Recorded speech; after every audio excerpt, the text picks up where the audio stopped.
gente, tudo bem? Pra quem não me conhece, eu sou a Joelma. Pra quem me conhece, eu sou a Joelma. Jura? Hoje eu tô aqui pra falar pra vocês sobre um assunto muito legal, que é a resenha de um livro que eu ganhei. Este livro aqui, ó. Tempestade da Alma. Eu ganhei esse livro do pastor Alessandro. Beijo, Alê. E na época que eu ganhei esse livro, que foi no dia do meu aniversário, dia 20 de janeiro, eu amo livros. Gente, se vocês quiserem me dar um presente, me deem livros. Eu amo livros. Tem coisa melhor que ganhar um livro? Não tem. Né? Tem não. E no dia que eu ganhei esse livro, na época que eu ganhei esse livro, foi no começo do ano, eu estava no grupo de evangelismo. E aí eu conversava muito com meu amigo sobre a vergonha que eu tinha de falar para as pessoas na rua, para as pessoas na rua e falar de Jesus, porque assim, eu tenho essa vontade, eu tinha e tenho ainda essa vontade, esse desejo no meu coração, de sair por aí falando de Jesus para as pessoas, sabe? Porque eu tenho esse desejo no meu coração. Só que tem uma coisa, para que eu fizesse isso, eu tinha que estudar um pouco, né? Porque eu tinha que estar preparada, não é de qualquer jeito. As coisas de Deus não é de qualquer jeito. A gente tem que orar antes, a gente tem que estudar. É assim que funcionam as coisas. Não é simplesmente vou fazer isso hoje, pronto, acabou, já era. Não, não é assim. A gente tem que se preparar antes. Tanto espiritualmente quanto como pessoa, como, né, na carne. Então a gente tem que se preparar antes, tem que ter muita organização, tem que ter oração, jejum. Estou estudando sobre o jejum também, muito legal. Quando eu terminar o estudo do jejum, aí eu falo pra vocês também. Porque, é totalmente diferente do que eu pensava antes. Pode ser diferente do que você pensava também. Então vou te passar também pra vocês, passar esse conhecimento pra vocês, né? Não vai ser assim aquela coisa de teologia, não. Mas o que eu aprender, eu vou passar pra vocês. Porque é sempre bom a gente estar aprendendo, porque jejum é uma coisa bem complexa e bem diferente do que a gente pensa. Você pode falar, não, eu manjo. Mas depois, quando você começa a estudar, você vê que é totalmente diferente. Quando terminar esse estudo, aí eu vou passar pra vocês. Mas o que eu vou falar hoje é sobre este livro aqui, que é a Tempestade da Alma, da Sheila Walski.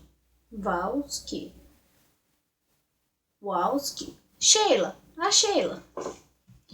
E aí eu tava nesse grupo de evangelismo com o Charles e eu falei pra ele que eu tinha muita vergonha de falar pras pessoas. Mas era vergonha de como abordar as pessoas e medo também do que elas iam falar pra mim, do que elas iam fazer comigo. Então eu tinha e eu ainda tenho um pouco, né? Porque um dos motivos que eu já falei pra vocês de eu fazer esse canal, de eu criar esse canal, foi pra que eu perdesse a minha vergonha, a minha timidez e fosse uma pessoa mais comunicativa. E eu pretendo usar isso ao meu favor, se Deus quiser, né? Para Jesus. E aí, gente, eu me apaixonei por esse livro. Eu parei um pouco, eu tô lendo ele, só que eu sou o tipo de pessoa que eu começo a ler um livro e eu amo livro, mas aí daqui a pouco eu começo a ler outro livro junto com esse livro, então eu leio 2 livros ao mesmo tempo. E eu gosto de ler, eu amo ler, só que eu também tenho muita preguiça. Então eu começo a ler num dia assim, ó, vai. Sei todinho. O livro, a metade do livro num dia só. Quando é no outro dia, eu pego outro livro. Aí fica os 2 na mesma metade, sabe? Aí eu me perco. Eu sempre faço isso. Mas eu tô me organizando pra que eu leia um de cada vez. E aí eu tava lendo esse livro aqui, eu tô na página 67. O pastor me deu. Olha, ele me deu o livro de janeiro e eu tô lendo agora. É porque eu fico lendo, intercalando livros. Então eu sou meio complexa. E aí, gente, eu amei esse livro. Esse livro fala de uma moça que ela dava palestra. Eu não me lembro se ela é pastora. Ela dava palestras para mulheres. E nessas palestras tinham muitas pastoras, missionárias, diaconisas, gente de tudo quanto é tipo. E aí as palestras dela eram muito legal, porque ela fazia algumas ela deixava uns papéis em cada cadeira e caneta para as mulheres, né, escreverem lá tudo que elas sentiam, porque, se eu não me engano, ela também é psicóloga. E aí, é maravilhoso, porque aí ela escutava coisa que ela nunca pensou, sabe? Sobre a decepção, ela começa a falar sobre a decepção. E tudo que essas mulheres falavam para ela, tudo que elas estavam sentindo, mesmo sendo cristãs, elas citavam a palavra decepção. Tudo tinha decepção. Me decepcionei. Decepção. E decepção se tornou uma palavra muito forte para elas. E ela começou a perceber nisso, e ela começou a trabalhar nisso com elas. Ela começou a ouvir elas. E foi maravilhoso, porque com o passar do tempo aqui, ela conta sobre algumas tragédias que aconteceram, mas que as moças, as mulheres, elas não perderam o foco, sabe? E mesmo depois de anos e anos, elas conseguiram aquilo que elas tanto sonharam, pela fé em Deus. E ela cita alguns versículos aqui maravilhosos. Eu fiquei apaixonada com isso. E ela cita Isaías, ela cita Atos, João. Então, esse livro, a cada parágrafo dele tem uma referência bíblica, que é maravilhoso. Tem um aqui que ela fala: não temos respostas satisfatórias. Somente consigo destacar o profeta Isaías escreveu sobre Deus. Pois os meus pensamentos não são os pensamentos de vocês, nem os seus caminhos são os meus caminhos, que é Isaías 55, versículo 8. Mesmo assim, ainda reflito sobre João Batista. Aqui ela está falando que ainda há muitas dúvidas, né? Aqui, Contudo, muitas questões difíceis ainda persistem.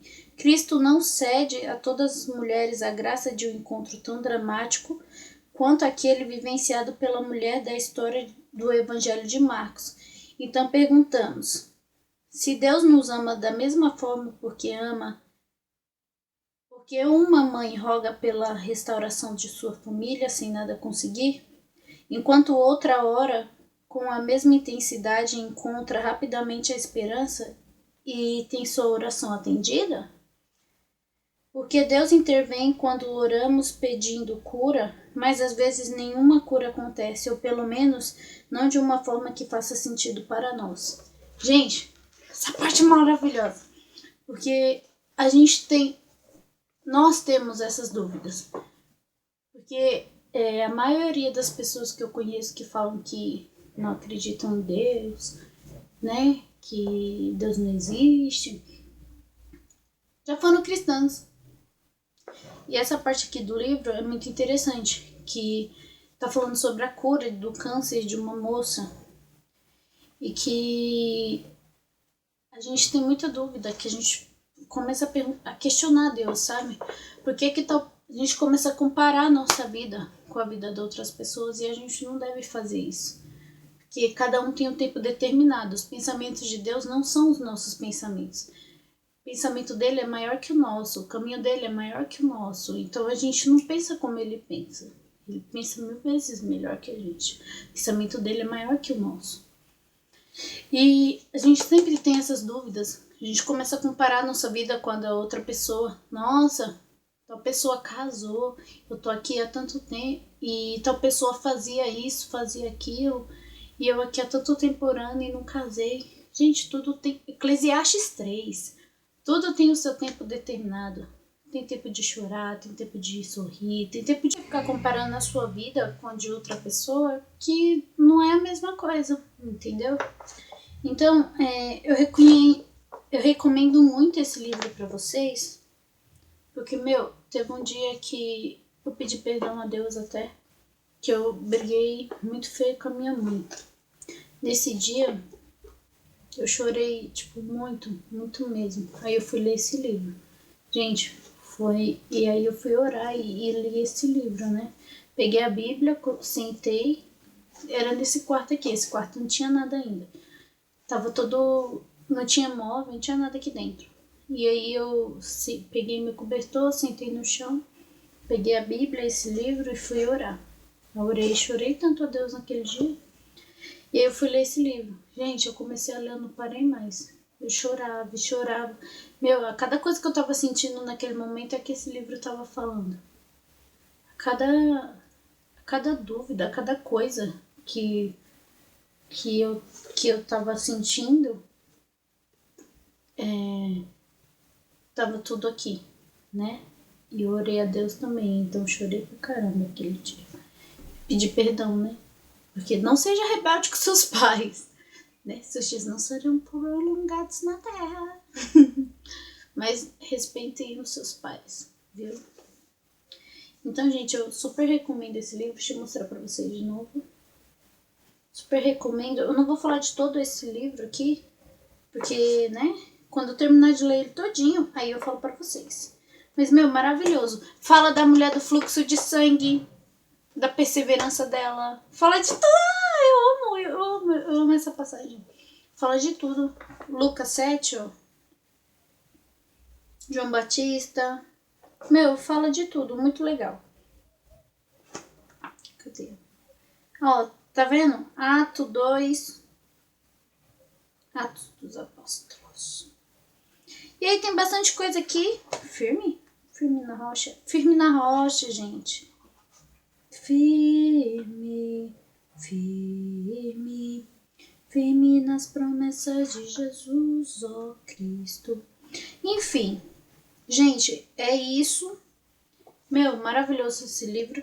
Ah, tem um livro também que eu vou ler. Eu comprei, mas aí eu emprestei pra minha prima. Que é Gloriosas Ruínas, que é um livro maravilhoso também. Tem outro que é Convulsão Protestante, que também é de evangelismo. E tem um que é evangelismo, algo que você não pode fazer no céu. Você não vai evangelizar ninguém no céu, porque no céu todo mundo já vai ser conhecedor da palavra. E o céu começa aqui, viu? Deu a Deus. Entendeu? Então é isso, pessoal. Um beijo pra vocês. Fiquem com Deus, né? Com o amor do onipotente Deus. Não, parei. E espero que vocês tenham gostado do vídeo, né? Se você gostou, dá um like aí, compartilha com alguém que você conhece, seu cachorro, papagaio, a mãe, pai, filho, tio, tia, macaquinho, coelhinho. Então você compartilha aí, né? Se inscreve no canal. Se você não se inscreveu ainda, se inscreve, que aí a gente vai melhorando o canal. Ajuda a gente aí, eu e Douglas. Eu tô sozinha hoje. E é isso daí, né? Eu vou fazer um vídeo pra vocês sobre evangelismo. Eu falei já? Acho que falei, né? Vou fazer um vídeo pra vocês sobre evangelismo. O roteiro já tá ali, tudo certinho. E como eu disse, as coisas de Deus é tudo planejado, né? A gente tem que orar. Eu orei pra falar do evangelismo pra vocês. E saiu uma confirmação no domingo. Nossa, o Douglas foi comigo na igreja. Aí eu olhei assim pra cara do Douglas. Aí eu falei pra ele, confirmação. Confirmação da nossa gravação. E a gente tá com o propósito também de orar. Não só pelo canal, mas orar mesmo. Eu e Douglas e outras pessoas também. Orem com a gente também, vocês, né? Para que nós possamos alcançar pessoas com o nosso canal. Não só com o nosso canal, mas você onde você estiver. Que a gente possa alcançar pessoas em Cristo. E é isso daí, falar do amor de Cristo. E é isso daí, beijo.